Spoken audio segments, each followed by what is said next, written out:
Saúdo você com a graça e a paz do nosso Senhor e Salvador Jesus. Que Ele continue a abençoar a sua vida, a sua casa, a sua família. Que Ele continue a te livrar de todo mal, assim como Ele tem feito com cada um de nós. Que bom nós estarmos aqui mais uma vez. Como é maravilhoso esse momento de comunhão entre a igreja que não parou em momento algum. Que nós estamos fazendo nos reunindo de uma maneira diferente. Lembrando que, como nós já avisamos nos nossos grupos, no WhatsApp da igreja, nós devemos retomar os nossos cultos públicos no próximo domingo, dia 8 de novembro. Então, se você ainda não viu esse vídeo, volta lá mais uma vez no WhatsApp, veja o vídeo que eu mandei essa semana. E ainda essa semana nós estaremos ali no WhatsApp ainda, nos canais que temos usado para divulgação de informação, para colocar mais orientações em relação aos nossos cultos presenciais, mas ainda teremos também este culto gravado aqui. Caso você queira ainda continuar na sua casa, você ainda terá este momento aqui sempre às 19 horas no canal do YouTube da igreja, tá? Graças a Deus por isso, pela utilização da tecnologia, e graças a Deus Ele tem tocado no coração do conselho e mostrado para cada um de nós que é a hora da gente retomar os nossos cultos públicos. Fique à vontade, ore ao Senhor durante essa semana para que Ele te oriente em relação ao que fazer. Se você tem crianças, se você já é de mais idade, se você está passando por alguma enfermidade, então nós orientamos você a continuar na sua casa, continuar aqui assistindo o culto, neste momento, fazendo uso do culto virtual, tá? Graças ao Senhor nós estamos reunidos aqui.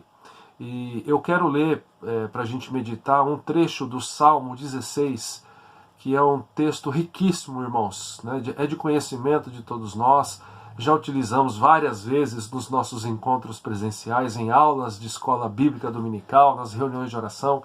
Mas para esse ano de 2020, que em especial tem sido um ano tão difícil, eu acredito que ele tem uma palavra de encorajamento muito grande para nós.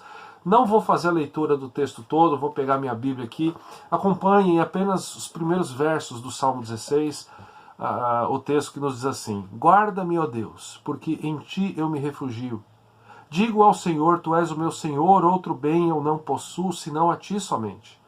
Quanto aos santos que há na terra, são eles os notáveis nos quais tenho todo o meu prazer. Muitas serão as penas dos que trocam o Senhor por outros deuses.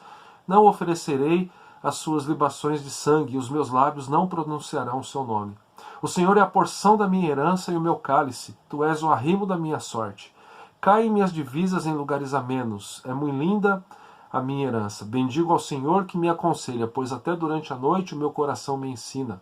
O Senhor tenho sempre a minha presença, estando Ele à minha direita, não serei abalado. Até aqui, fiz a leitura até o verso 8, mas eu nem tenho a pretensão de discorrer sobre todos eles. Eu quero focar aqui no começo do Salmo, nos primeiros 3 versículos. Meus irmãos, é o Salmo de Davi, e os estudiosos bíblicos dizem que este é um salmo muito especial na vida de Davi.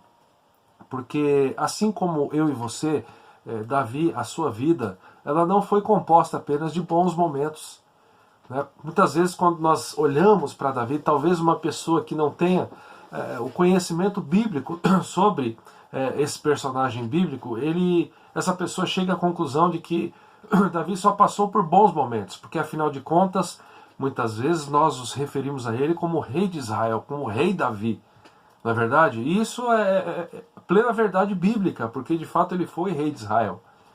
Você há de lembrar que no momento onde ele é levantado rei, o povo de Israel estava ali descontente, por assim dizer, pelo fato deles não possuírem um rei. E quando você lê os livros do profeta Samuel, você percebe uma inquietação em Samuel, como se o povo estivesse negando a liderança de Samuel. E no texto tem uma passagem muito especial quando Deus diz para Samuel: Samuel, fique em paz, porque de fato o povo está negando, mas o povo não está negando a você, o povo está me negando. E Deus continua dizendo: e eles querem um rei humano como os outros povos, então eu darei um rei a eles. E aí levanta Saul. Você conhece a história, sabe que Saul começou a agir mais por conta própria do que agindo em dependência ao direcionamento do Senhor. E Deus, ele tira o reino de Saul e entrega a Davi. Davi, o menor na casa do seu pai, o menor entre os seus irmãos, né? O menor filho de Jessé, aquele que ficava ali cuidando das ovelhas, e Deus o levanta como um grande homem, e Davi lidera o povo de Israel em muitas e muitas batalhas, homem de guerra, homem que sabia manejar muito bem instrumentos musicais, homem que compôs muitos salmos. Então muitas vezes as pessoas têm a ideia de que Davi ele teve uma vida de rei, no sentido de que os seus dias foram todos de paz, mas não. Quando a gente estuda o Antigo Testamento, a gente percebe que, assim como eu e você, ele teve os seus dias difíceis, né? E neste ano de 2020, em particular, nós estamos vivendo dias muito difíceis, muito complicados. Não bastasse a crise mundial da Covid, quando a gente liga a televisão, quem tem o hábito ainda de assistir esses programas de telenotícias, né, ou quem não tem o hábito e mais acessa as notícias pela internet, como é o meu caso, nós chegamos a desanimar demais, porque são notícias completamente ruins, são notícias que trazem para nós uma insegurança muito grande em relação ao futuro, em relação à política do país, em relação à economia do país, em relação, né, à grande questão, né, mundial, dessa crise de saúde. E isso traz uma insegurança, e não bastasse essa questão, né, maior do que nós, essa questão macroeconômica, vamos assim dizer, nós temos as nossas questões microeconômicas também, a nossa vida, as nossas particularidades, né, os nossos problemas. Só quem está na nossa pele para saber o que nós estamos passando, não é verdade? Talvez nós estejamos passando por aquilo que na espiritualidade bíblica ficou conhecido no tratado e no poema de São João da Cruz como a noite escura da alma. São João da Cruz, ele foi um poeta espanhol e místico, né, cristão, e escreve um tratado, né, que fica conhecido como esse poema A Noite Escura da Alma. E o que ele quer dizer com isso, né? Esse poema, ele narra o quê? A jornada da alma desde a sua morada carnal até a união com Deus.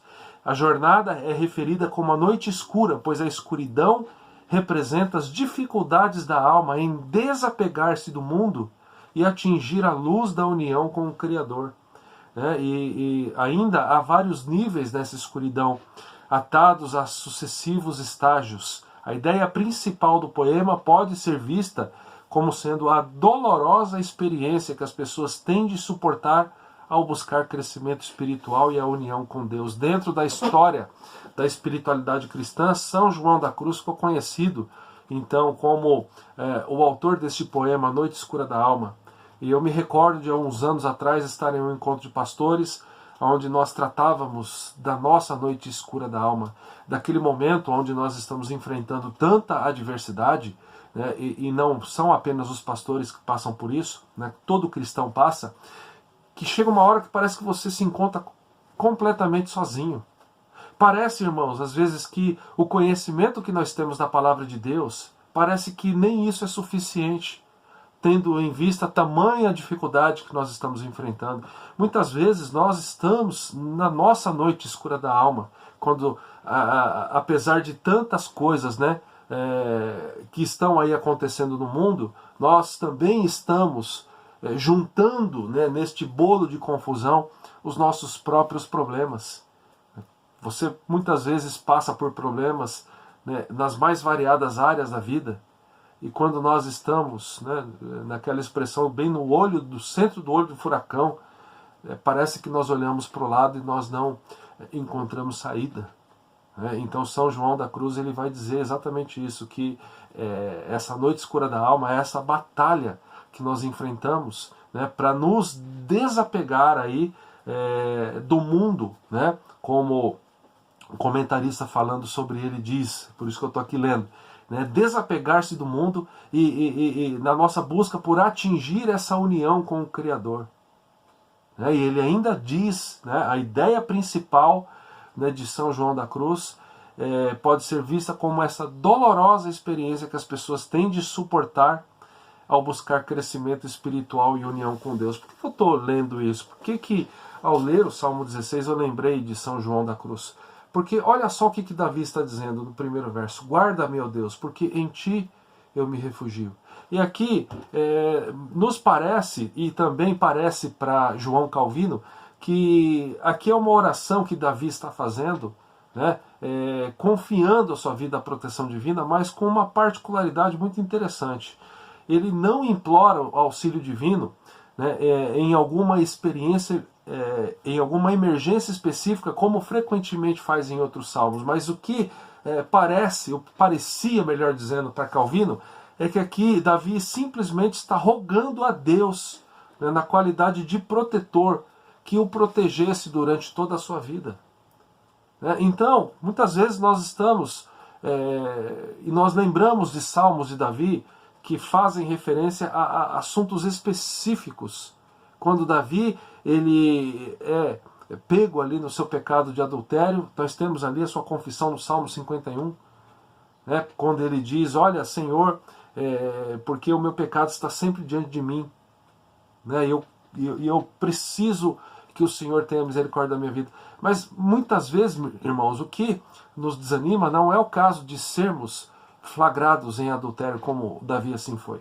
Muitas vezes o que acontece é que você enfrenta tanta adversidade ao mesmo tempo, e muitas vezes elas estão sendo enfrentadas por você durante um período tão extenso de tempo que você chega à conclusão que é como se Deus tivesse esquecido da sua vida. E daí eu me recordo de uma grande lição que eu aprendi no seminário, em uma aula de poimênica, ou seja, em uma aula de prática pastoral.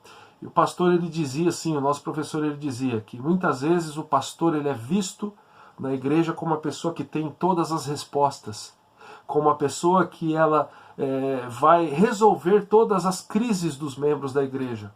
Porque de fato nós vimos isso acontecer em várias vezes. Eu agora estou do outro lado da história, estou do lado do pastor, mas eu também, meus irmãos, eu fui membro de igreja durante toda a minha vida, e quantas vezes eu cheguei no pastor ali porque eu estava completamente desesperado, sem saber o que fazer, sem saber como lidar com os traumas, com os problemas da minha vida. E qual era a minha esperança? Era que ele, na sua sabedoria, ele me desse ali a resposta pronta, né, para que eu conseguisse sair dali e sair dali sem o problema. Se ele pudesse pegar o meu problema e guardar para ele, a fim de que eu saísse tranquilo, eu sairia com a convicção de que ele era um bom pastor. Mas o nosso professor no seminário, ele dizia que o papel do pastor não é esse. O papel do pastor é fazer com que a igreja entenda o que Deus quer, o que Deus requer de cada um dos membros. Ele dizia, esse nosso professor, que o nosso papel enquanto pastores é entender o que Deus quer nos mostrar. E quando eu olho para a nossa igreja, quando eu percebo os pedidos de oração que são colocados nos grupos, quando eu percebo o que está acontecendo, né, na vida, né, dos nossos irmãos, eu chego a uma conclusão muito grande.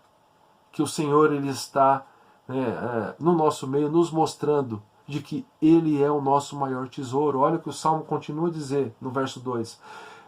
Digo ao Senhor, Tu és o meu Senhor, outro bem não possuo, senão a Ti somente. Então, se Calvino estiver certo, Davi não está pedindo a Deus a libertação de um problema único e específico. Ele está rogando, né, para que o Senhor se manifeste na qualidade de protetor durante todo o curso da vida. Ele está dizendo, Senhor, a minha vida está nas Tuas mãos, eu rogo ao Senhor que o Senhor esteja durante todo o tempo comigo, porque eu não tenho outro bem senão ao Senhor. E aqui, meus irmãos, eu tenho essa convicção, o Senhor está mostrando para nós, o Senhor está querendo que nós façamos o exercício, né, de parar por um momento e de refletir e chegar à conclusão de que o que está escrito no verso 2, né, é aquilo que vem suprir todas as nossas necessidades, as minhas e as suas. Então leia mais uma vez o verso 2. Digo ao Senhor, Tu és o meu Senhor, outro bem eu não possuo senão a Ti somente.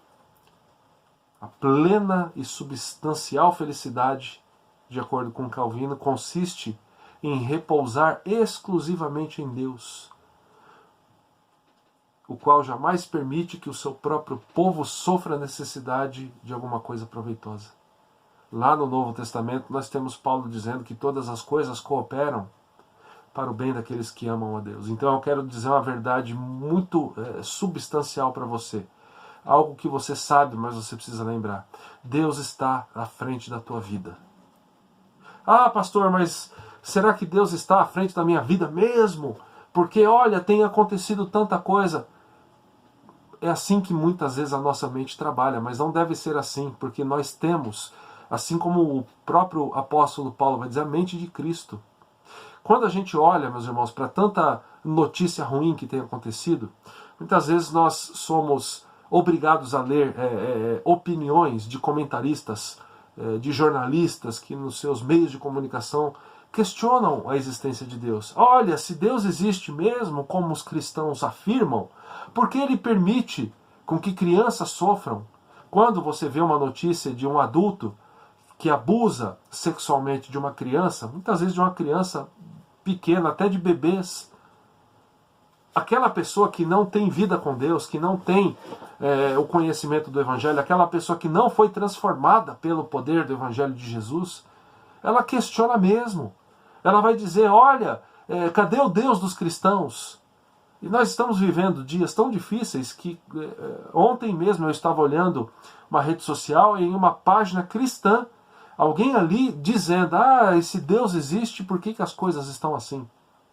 Mas nós que temos vida com Jesus, nós precisamos pensar de forma diferente. Assim como Davi, nós precisamos orar continuamente, diariamente, para que o nosso Deus, o nosso tesouro maior, o nosso, assim como ele diz, o nosso maior presente, o nosso bem maior, ele esteja conosco, cuidando das nossas vidas todo o tempo. E quando nós partimos por este caminho, quando nós partimos a partir desta ideia bíblica, de que nós somos do Senhor, de que Ele está na direção das nossas vidas, nós temos a paz e nós entenderemos o que Paulo estava dizendo, que de fato todas as coisas cooperam para o bem daqueles que o amam. Será que as dificuldades, será que os problemas que nós estamos enfrentando não são uma oportunidade para a gente perceber que nada e nem ninguém vai suprir as nossas necessidades como nosso Deus?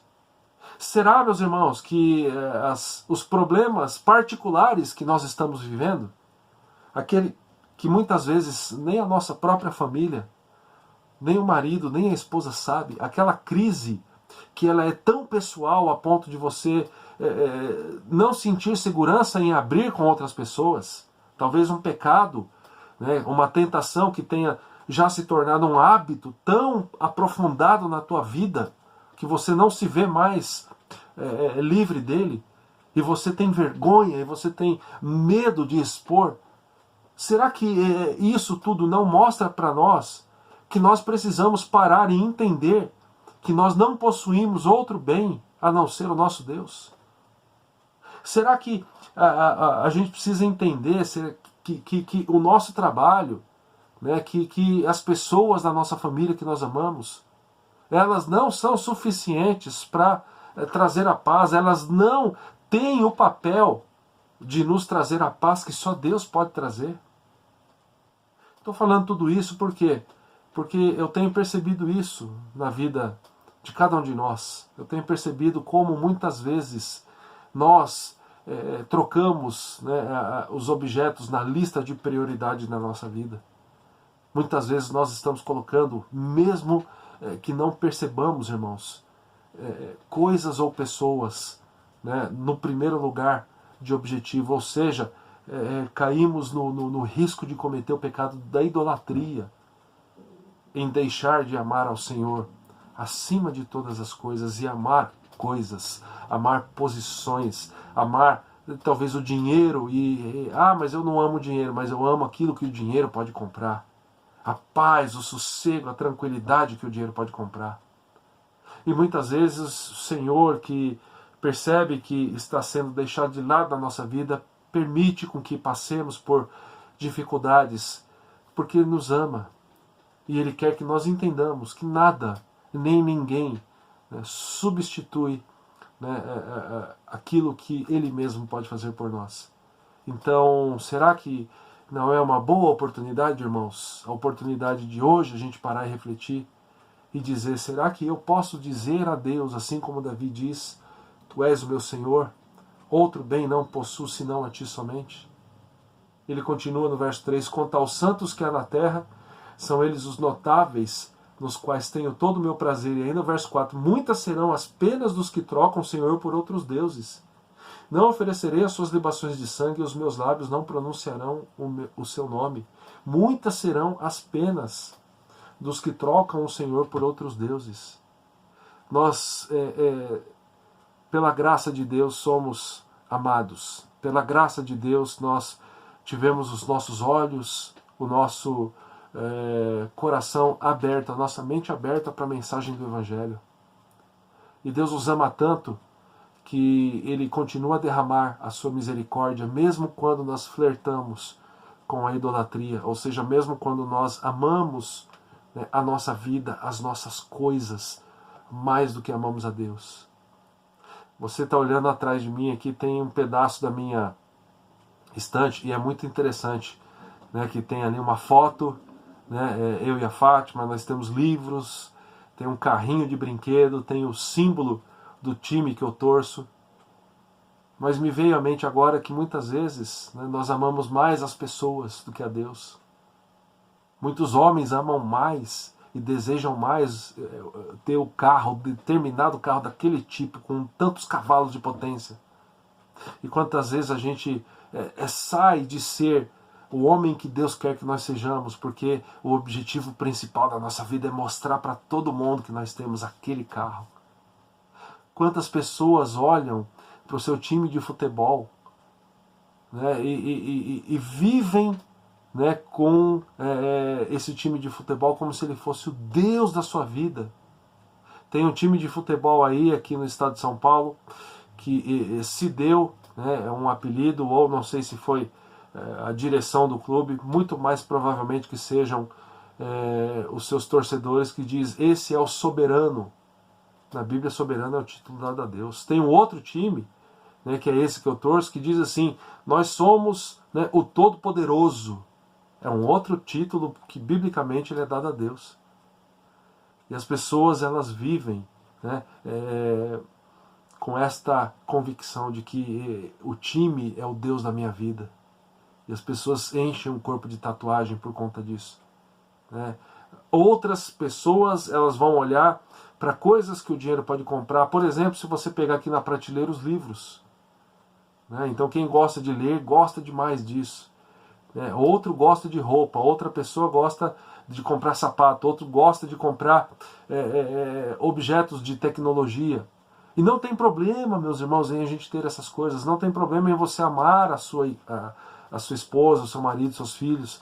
Não tem problema você torcer para um time de futebol. Não tem problema você gostar de carro. Não tem problema você usar o seu dinheiro e comprar coisas. O problema é a gente colocar isso como objetivo principal da vida. Então eu quero que você hoje ainda leia, né, esse Salmo 16, esses pequenos, poucos versículos aqui, os 2 primeiros versos, e você faça uma oração sincera diante do Senhor. E se for o caso, você peça perdão a Ele, porque muitas vezes nós nos esquecemos disso que Davi está colocando aqui.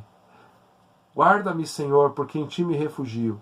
Até aí, tudo bem, muitas vezes, mesmo quando nós estamos aí flertando, né, com outros objetivos na vida, a gente ainda faz essa oração. Afinal de contas, Ele é Deus, Ele tem poder. Mas será que a gente pode fazer hoje, né, a oração do verso 2? Digo ao Senhor, Tu és o meu Senhor, outro bem eu não possuo, senão a Ti somente. Com essa ideia de o principal objetivo, com essa ideia de que de fato a coisa mais importante, se é que podemos chamar de coisa, né, mas o que nós temos de mais importante na nossa vida é o nosso Deus. E se a sua resposta é sim, eu quero fazer uma pergunta. Neste ano, no meio deste ano de 2020, você cresceu na graça e no conhecimento do nosso Senhor e Salvador Jesus, como Pedro vai dizer lá no final da sua carta? Você pode dizer que, concordando com o fato de que você olha para o verso 2 e você chega à conclusão de que sim, eu posso dizer que outro bem eu não possuo senão ao meu Deus, se você tem o Senhor como, né, o teu objeto maior, como o teu bem maior, você tem crescido no conhecimento da palavra, a tua vida de oração tem sido uma vida mais abundante. Meus irmãos, eu sei de uma coisa, e Davi aprendeu isso na sua vida também.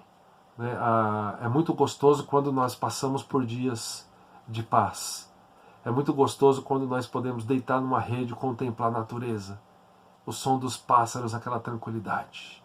É muito bom quando você olha para a sua vida e percebe que você tem um dinheirinho para pagar os seus boletos. Que você olha para os seus filhos e eles estão bem. Mas Davi aprendeu, nem todos os meus dias serão assim. Davi aprendeu que ele passaria de fato por dias difíceis. Olha para a sua história. Ele fugiu até do próprio filho. Muitas vezes a gente, quando olha para Davi, percebe que ele sofreu muito mais do que nós. Mas parece que o nosso problema é muito maior do que o problema que Davi enfrentou. Mas a gente precisa aprender a lição que Davi aprendeu.